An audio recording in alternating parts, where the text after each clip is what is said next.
touch the sound of silence, and in the naked light I saw 10,000 people, maybe.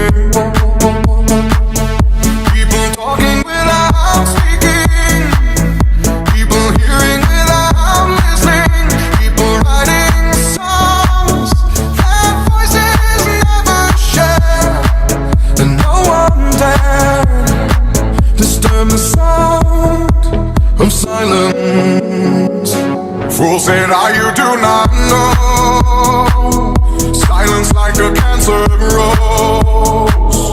Hear my words and I might teach you. Play my arms and I might reach you.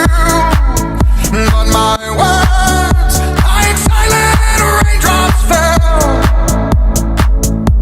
and echoed in the wells of silence.